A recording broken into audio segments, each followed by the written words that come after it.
जादुई बीज। एक बार की बात है। एक अनोखे छोटे से गांव में माया नाम की एक बुद्धिमान बूढ़ी औरत रहती थी।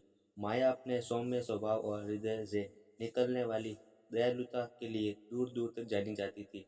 वह हरे भरे बगीचे से घिरी एक झोपड़ी में सदा जीवन जीती थी। एक धूप भरी सुबह अपने बगीचे की देखभाल करते समय माया ने एक अजनबी को वहां से गुजरते हुए देखा। वह अजनबी एक थका हुआ यात्री। उसके चेहरे पर निराशा के भाव थे।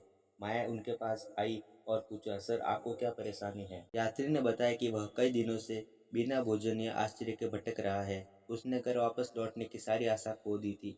माया का दिल उस अजनबी पर आ गया और उसने बिना किसी हिचकिचाहट के उसे गर्म भोजन और अपनी कुटिया में आराम करने की जगह की पेशकश की। अगले कुछ दिनों में यात्री ने अपनी ताकत वापस पा ली और माया को अपने गांव के बारे में बताया, जो भयानक सूखे से पीड़ित था।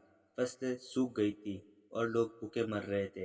यात्री वापस लौटने और अपने साथी ग्रामीणों की मदद करने के लिए उत्सुक था, लेकिन उसके पास ऐसा करने का कोई साधन नहीं था। यात्री की दुर्दशा और उसके लोगों की पीड़ा से प्रभावित होकर माया ने मदद करने का फैसला किया। उसने उसे अपने बगीचे के रंगीन बीजों से भरा एक छोटा थैला दिया।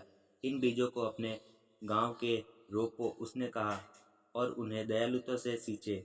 हो सकता है कि वे देखने में ज़्यादा न हो लगे, लेकिन उनमें अपना एक जादू है। उसकी दयालुता के लिए आभारी होकर यात्री ने बीजों का थैला लिया और अपने गांव लौट आया। वहां उन्होंने माया की सलाह मानी और बीज बोए। उसने प्यार और कोमलता से उनकी देखभाल की, जैसे माया ने उसकी देखभाल की थी।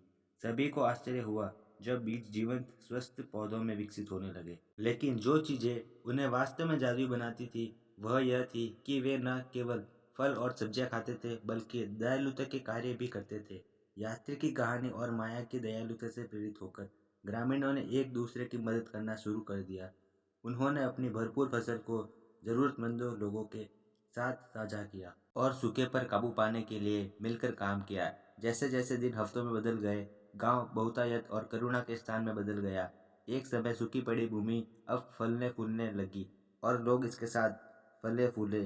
यात्री का हृदय माया की दयालुता और उसके द्वारा दिए गए जादुई बीजों के प्रति कृतज्ञता से भर गया। माया की दयालुता ने न केवल यात्री का जीवन बदल दिया, बल्कि पूरे गांव को भी बदल दिया।